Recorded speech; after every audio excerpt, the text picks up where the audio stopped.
अब सवाल है सुज़लॉन के बारे में। लगातार सुज़लॉन में एक मोमेंटम बना हुआ है, तो अब बात वही है कि अब कितना स्टीम बाकी रह गया है, कितना बाज़ार ने बहुत ज़्यादा आगे का भुना लिया है और कितना मोमेंटम का फ़ायदा अभी से और मिलेगा।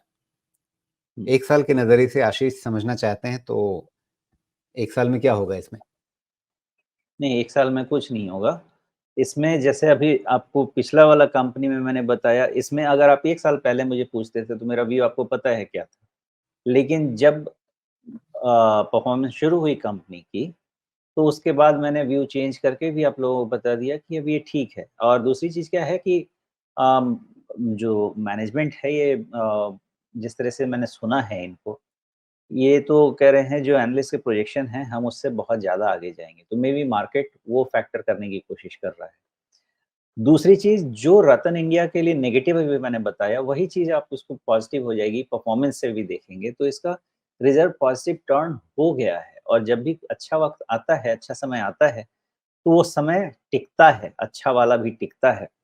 तो पॉज़िटिव रिज़र्व मतलब ग्रोथ अच्छा खासा इनको मिलना चाहिए आने वाले समय में भी। वैल्यूएशंस बहुत ज़्यादा खींच गए हैं, मेरे हिसाब से तो आगे 5 साल का वैल्यूएशन ऑलरेडी फैक्टर करके बैठा हुआ है स्टॉक प्राइस। क्या फ़र्क हो सकता है?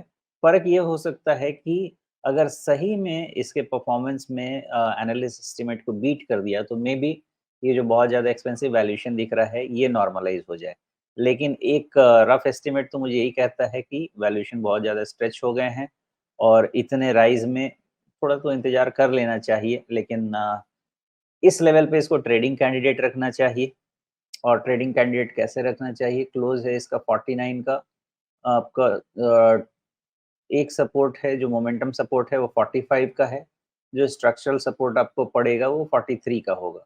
जो आपको पसंद हो आप अपने हिसाब से चुन सकते हैं, उसके हिसाब से अपना रिस्क बिठा के इस पे पॉजिटिव ट्रेड कर सकते हैं। ध्यान रखिएगा कि इस लेवल पे ये ट्रेडिंग बेट है और ये क्वार्टर का रिज़ल्ट आया क्या? आ गया रिज़ल्ट तो ठीक ही आना चाहिए, आ गया। ठीक है, रिज़ल्ट भी ठीक आया है, तो इसका भी प्राइस को सपोर्ट स्टॉक प्राइस को सपोर्ट मिलेगा, अच्छा मिलेगा। जी।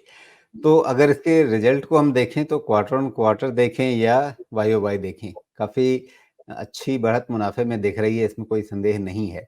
लेकिन इसमें जो कमी आ रही है मुख्य रूप से, वो कमी आ रही है दरअसल इसका जो इंटरेस्ट कॉस्ट है, वो लगातार घटता जा रहा है। मतलब ब्याज पर ये जो खर्च करते हैं और मतलब ये है कि जो डेट कम करने के लिए, कर्ज़े कम करने के लिए इन्होंने जो कदम उठाए हैं, उसका सीधा-सीधा फ़ायदा इनकी बैलेंस शीट में लगातार दिख रहा है। लेकिन अब इनका इंटरेस्ट कॉस्ट आ गया है 14 करोड़ रुपए पर पिछली तिमाही में, दिसंबर तिमाही में।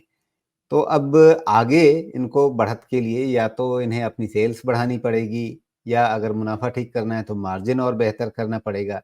मार्जिन इनका अटका हुआ है 15-16% के आसपास पिछली कई सारी तिमाहियों से। तो इमीडिएटली वो मार्जिन कोई बहुत बढ़ा पाएँगे, ऐसा लगता है क्या? या सेल बहुत बढ़ा पाएँगे, ऐसा लगता है क्या?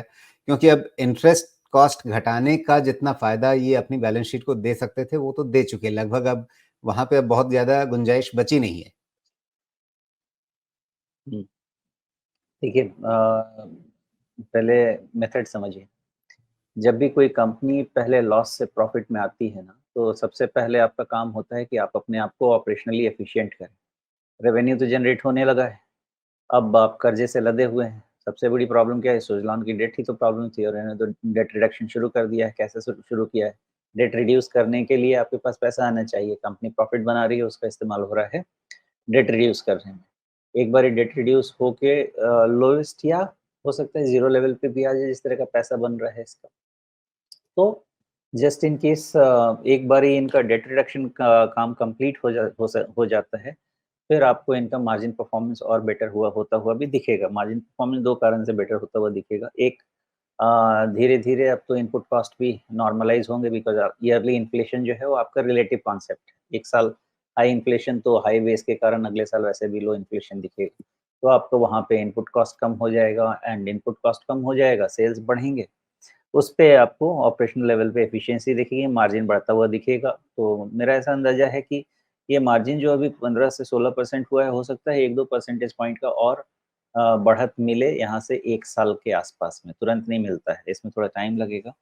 बट ये चांसेस हैं कि आपको 1 आध परसेंटेज पॉइंट, 1-2 परसेंटेज पॉइंट का और मार्जिन बेनिफिट मिलेगा। सब कुछ मिलेगा ठीक है, लेकिन ये सब कुछ ऑलरेडी प्राइस्ड इन है। यहाँ से कुछ बहुत ज़्यादा डायनामिक होना चाहिए प्राइस को ऊपर जाने के लिए, सस्टेन होने के लिए। मार्केट अभी ठीक-ठाक है, पूरी तरह से पॉजिटिविटी बनी हुई है, सेंटिमेंट सिर्फ़ पॉजिटिव है, कहीं से भी इतना 0.0% के आसपास भी नेगेटिविटी नहीं है। इसलिए आपके ये सब स्टॉक गिरेंगे नहीं अभी। लेकिन गलती से भी मार्केट गिरा ना तो इतना हाई वैल्यूएशन चाहे जितना भी अच्छा कंपनी करे, बहुत तेज़ी से गिरते हैं ये सब स्टॉक्स। जी। तो कुल मिलाकर के अब यहाँ पे ऐसी जगहों पर सुज़लॉन पहुँच चुका है कि आपको थोड़ा सावधान रहने की ज़रूरत है। लेकिन मोमेंटम बना हुआ है, इसमें कोई संदेह नहीं है।